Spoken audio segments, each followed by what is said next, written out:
power.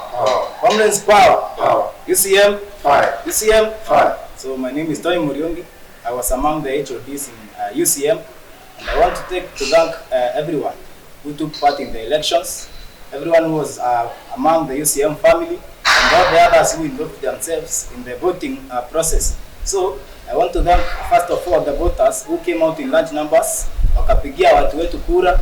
Tunashukuru kwa sababu among the 9 faculties, UCM tulibeba 7 faculties, and also we want to congratulate our other brothers from the other coalition when you walitoa the rest 2 faculties. So I want to say that these leaders are going to work for us, and I believe in them. Wanaenda kufanyia wanafunzi wa Chuka University kazi, na tunaenda kupeperusha bendera ya Chuka University juu zaidi. Nataka kualika wote kesho pale Pavilion Grounds, mkuje inauguration, tuingize hao viongozi ndani na watatufanyia kazi. UCM, UCM. Okay.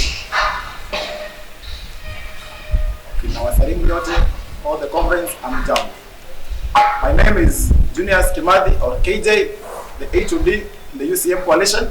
I want to say thank you so much to our comrades for turning up with large numbers and supporting us as UCM. You've been so much, you've played a very good role, and you've been a very vital people in our coalition. We want to say thank you so much for turning up on day 29, and we managed to take 7 faculties through the coalition of UCM. And we want to invite you all on tomorrow as you're going to in our inauguration, and also to our party that we shall have tomorrow. We are calling upon everyone come into large numbers and celebrate with us, and we are saying thank you so much. May God bless you, and may God do you well. Thank you so much.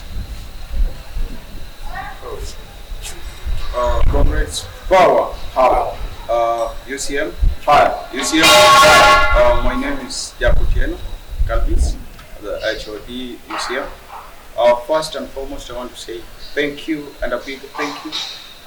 Delighted, actually happy that all comrades from all faculties made it on 29 from 6 to 1. They voted their leaders. They showcase democracy. I will also say that the other brothers, that is TCM, you are capable, you could make it, but we told you earlier that you can, but with us. So I'll call upon you so that you join us in this leadership, so that we work together. When time comes, we join together next year and work together. Lastly, I would love to say that to our leaders who are elected, you are not just elected to come and process. Comrades wanataka kazi, so come and work for comrades. Kesho saa 8 tupatane Pavilion. We start the journey together and work with our leaders. Thank you.